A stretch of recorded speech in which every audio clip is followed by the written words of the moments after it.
토트넘이 첫 번째 프리시즌 경기에서 5대1 대승을 거뒀습니다. 물론 전반전에는 한 골밖에 안 나왔고 후반전에 이제 4골이 나오면서 5대1로 승리를 했어요. 아무래도 후반전에는 모든 선수를 전반전에서 후반전으로 넘어갈 때 교체를 했고요. 그리고 하츠도 후반전에는 대부분의 선수를 교체하기 때문에 아무래도 후반전에는 유스 대결이 좀 되면서 그러면서 좀 골이 많이 나오기도 했었어요. 그런데 전반전만 보면 주전 라인업을 봤을 때 오늘은 매우 공격적인 라인업이었습니다. 오른쪽에 쿨루셉스키, 왼쪽에 메디슨, 미드필더 라인의 구성도 매우 공격적이었고 센터백에도 전문 센터백이 오늘 없어서 반더벤과 로메로가 모두 지금 드라구신도 마찬가지고 유로와 코파가 끝나고 휴가를 받았죠. 그렇기 때문에 센터백 라인을 스킵과 그레이 2명의 선수가 있었습니다. 그러다 보니까 이제 오늘 하츠가 아무래도 전력상 수비를 많이 하다 보니까 토트넘이 오늘도 이제 인상적이었던 건 포스테코글루 감독의 축구가 지난 시즌에 봤던 우리의 그런 몇 가지의 포인트들이 이번 시즌도 굉장히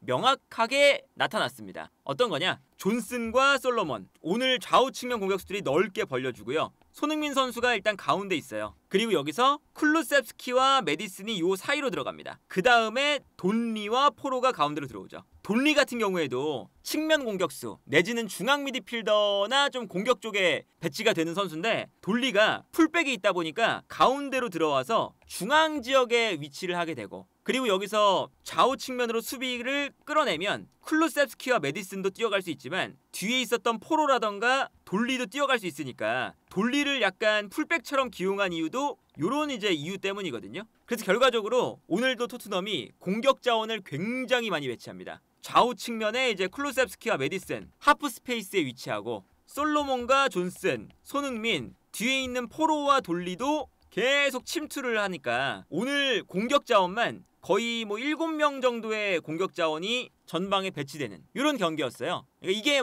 지난 시즌에 보여줬던 이제 토트넘의 전형적인 공격 방식이죠. 좌우 측면 넓게 벌리고 중앙 지역에서 쿨루셉스키와 포로 그리고 오늘 왼쪽에는 메디슨과 돌리 풀백들이 가운데로 들어와서 이 하프 스페이스에 2명이 위치하고 가운데에 손흥민이 위치한다. 그래서 이제 측면으로 수비가 끌려 나가면 이때 가운데 있는 이 2명의 선수들이 계속 침투 그리고 손흥민 선수가 여기서 내려왔다가 올라갔다 하면서 침투 이렇게 공격의 방향성을 5개로 나눠서 이제 공격을 하는 이러한 형태인 건데 그러다 보니까 이제 오늘도 되게 명확한 공격 장면들이 토트넘 쪽에서는 많이 나왔습니다. 이게 토트넘이 늘상 보여주는 공격 장면인데 이제 오늘 수비수로 나왔던 아치그레이 그리고 이 옆에는 이제 스킵이 있어요. 그러니까 2명의 센터백이 있고 앞쪽에 이제 비수마가 있고요. 요 3명을 기준으로 이제 오른쪽에는 존슨, 왼쪽에는 솔로몬 넓게 위치하고 포로가 가운데로 돈리가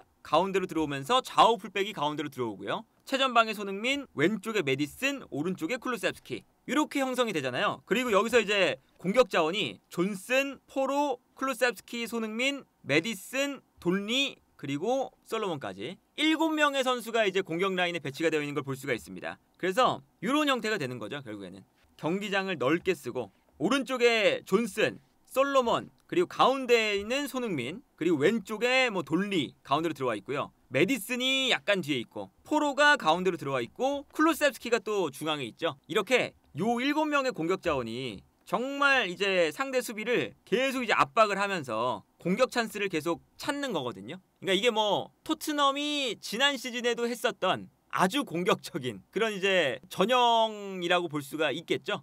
그래서 이제 오늘 경기도 토트넘 특유의 공격 자국이 많이 나옵니다. 여기서도 보면 아치그레이가 이렇게 2명의 센터백이 위치하고 있을 때 측면 지역에 존슨이 있어요. 존슨에게 패스를 보내줍니다. 그러면 측면 지역에서 존슨이 볼을 잡아서 수비가 끌려 나올 때 뛰어들어가는 쿨루셉스키가 있고 쿨루셉스키에게 패스를 보내주면서 측면 공간을 무너뜨리는 장면을 볼 수가 있어요. 이제 이런 모습들을 보면 다음 시즌에 이제 토트넘이 또다시 이제 지난 시즌에 보여줬던 비슷한 전형을 만들면서 공격을 할 것이다 라는 것을 이제 좀 어느 정도 알 수가 있는데 그런데 좋은 점도 있었지만 영입이 필요하다는 것도 느껴지는 게 아무래도 손흥민 선수가 요 가운데에 오늘 나왔잖아요. 근데 아무래도 손흥민 선수가 요 최전방 공격수로 기용되는 게 어느 정도는 또 한계가 있다. 예를 들면 이런 거죠. 손흥민 선수에게 이제 패스가 들어갔을 때 손흥민 선수가 수비 라인 요 안에서 밀집하고 있으니까 버텨주는 플레이를 한다거나 이런 것들이 이제 약간 손흥민 선수가 잘하는 플레이는 아니잖아요. 이제 지금 뭐 9번 공격수를 토트넘이 데려온다 뭐 이런 얘기가 있고, 아니면 뭐 측면 공격수를 데려온다 뭐 여러 가지 얘기가 있지만, 손흥민 선수가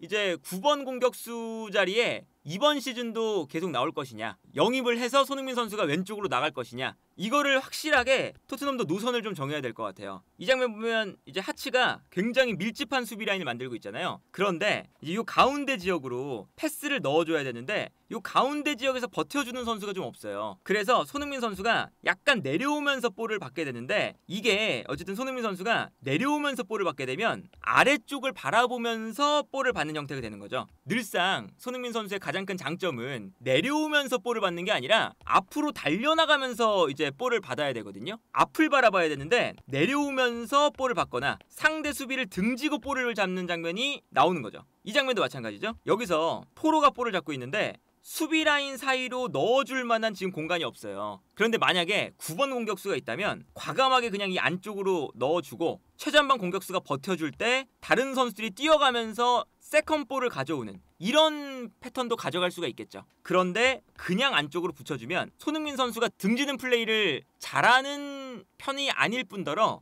손흥민 선수가 아래를 바라보면서 계속 볼을 받아요. 요게 조금 답답한 거죠. 근데 그러다 보니까 손흥민 선수도 그 전반전에 약간 좀 답답하니까 요런 장면이 나왔습니다. 가운데로 볼이 투입이 안 되니까 본인도 내려와서 여기서부터 볼을 잡았어요. 여기서의 이제 달라지는 점은 내려오는 게 아니라 달려나가면서 이제 플레이를 시작을 하고 있죠. 그리고 여기서 먼저 메디슨한테 줍니다. 메디슨한테 주고 달려나가기 시작해요. 그리고 오히려 앞쪽에서 버텨주는 선수가 쿨루셉스키였어요. 그러다 보니까 메디슨이 손흥민의 패스를 받아서 앞쪽에 있는 쿨루셉스키한테 주는데, 여기서 이제 쿨루셉스키가 등을 지는 거거든요. 반면에 손흥민 선수는 내려오면서 달려가니까 달려나가고 있습니다. 그리고 여기서 쿨루셉스키가 좁은 공간에서 볼을 받은 다음에 돌아선 다음에 뛰어들어가는 손흥민에게 패스를 찔러주는 장면이 나오죠. 여기서 손흥민 선수가 결정적인 찬스를 잡게 되는 건데, 이런 모습만 봐도 손흥민 선수가 등을 지는 플레이를 안 하니까 달려나가니까 침투하는 플레이가 살아나기 시작해요. 그렇다고 해서 최전방에서 아예 뭐 그런 플레이를 못 해줬느냐? 손흥민 선수가 지난 시즌부터 잘하는 플레이가 결국에는 원터치 패스. 그러니까 이게 손흥민 선수도 원톱에서 살아남기 위해서 원터치 패스를 조금 더 많이 활용하는 게 있거든요. 손흥민 선수가 내려오면서 볼을 받을 때 상대 수비가 붙잖아요. 그러면 붙기 전에 그냥 원터치로 내주는 거예요. 그래서 이 장면도 손흥민 선수가 볼을 잡을 때 수비가 달려 나오니까 손흥민 선수가 볼을 잡자마자 뛰어들어가는 쿨루셉스키에게 원터치로 내주는 장면입니다. 이게 이제 약간 패스가 마지막엔 걸렸지만 요 아이디어가 굉장히 좋았죠. 요 장면은 메디슨이 약간 뒤쪽에 있었고요. 손흥민 선수가 또 가운데 있었어요. 그리고 여기서 메디슨이 과감하게 손흥민 선수에게 넣어줬죠. 근데 여기서도 손흥민 선수가 아까 설명드린 것처럼 전방을 바라보는 게 아니라 뒤를 바라보면서 볼을 받아요. 그러니까 상대 수비가 올라오면서 손흥민 선수를 압박을 하죠. 근데 여기서 포로가 가운데로 좀 들어가 있었거든요. 손흥민의 옆으로. 그러다 보니까 수비가 한 명 끌려나가는 순간 포로가 뒤로 뛰어가기 시작합니다. 그리고 여기서 손흥민 선수가 이번에도 볼을 잡을 때 본인이 볼을 잡는 순간 수비가 달려 들어오니까 여기서 볼을 소유하면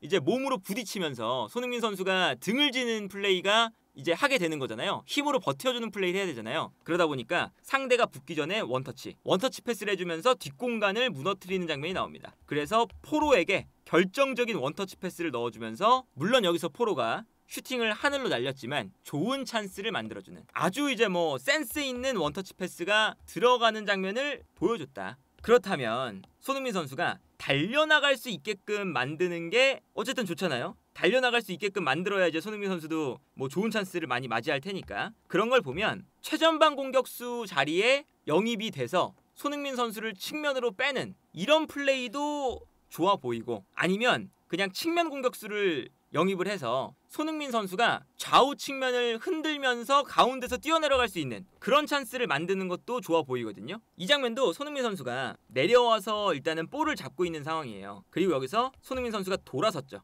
돌아선 다음에 뛰어나가는 브레넌 존슨에게 패스를 넣어주고 있습니다. 근데 패스를 넣어주는 순간 손흥민 선수를 따라서 올라왔던 수비수 뒷공간으로 측면에 있던 선수가 이제 뛰어가기 시작해요. 근데 요 자리에 손흥민 선수가 있고 요 손흥민 선수의 자리에 9번 공격수가 있었다면 9번 공격수가 이제 이게 해리 케인이 하던 역할이죠. 해리 케인이 하던 역할을 누군가 해주고 손흥민 대신에 수비를 끌어당겨주고 끌어당길 때 손흥민 선수가 측면에 있다가 가운데로 뛰어들어가는 요런 플레이가 나오면 손흥민 선수가 달려나가는 플레이가 나오지 않을까. 아니면 이렇게 오늘은 왼쪽에 솔로몬이 나왔어요. 근데 솔로몬이 오늘 왼쪽에서 나름 괜찮았거든요. 솔로몬처럼 흔들어주는 선수가 측면을 흔들게 되면 이때 손흥민 선수가 수비가 측면으로 끌려 나갈 때 가운데로 달려 들어갈 수가 있습니다. 그리고 여기서 솔로몬이 심지어 뛰어들어가는 손흥민에게 아주 날카로운 패스를 넣어줬죠. 그래서 이 장면도 손흥민 선수가 달려 들어가면서 볼을 잡거든요.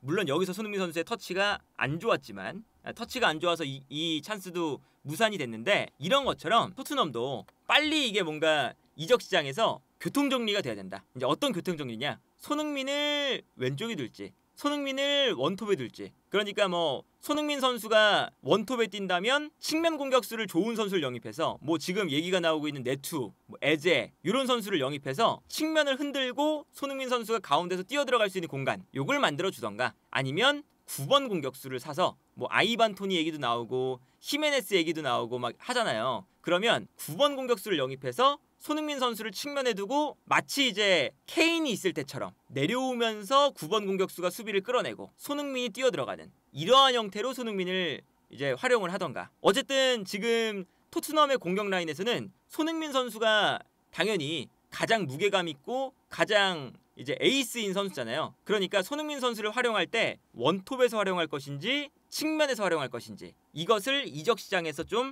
결정을 해야 되지 않을까 그런 생각이 들고 뭐 오늘 이제 뭐 경기를 보면 이제 아치그레이도 꽤나 괜찮은 모습 보여주고 특히나 후반전에 뭐 들어간 이제 여러 선수들이 일단은 후반전에 골이 4골이나 들어갔으니까 유망주들이 또 오늘 나름 괜찮았거든요. 뭐 랭크셔, 무어 이런 선수들. 그래서 뭐 토트넘의 유망주들도 좀 볼 수가 있었지만 기본적으로 다음 시즌에 토트넘이 어떤 축구를 할까 이것을 이제 프리시즌에는 예상을 해보는 건데 역시나 이 포스테코글루 감독은 다음 시즌에도 지난 시즌에 우리가 봤던 아주 비슷한 축구를 또 할 것 같다.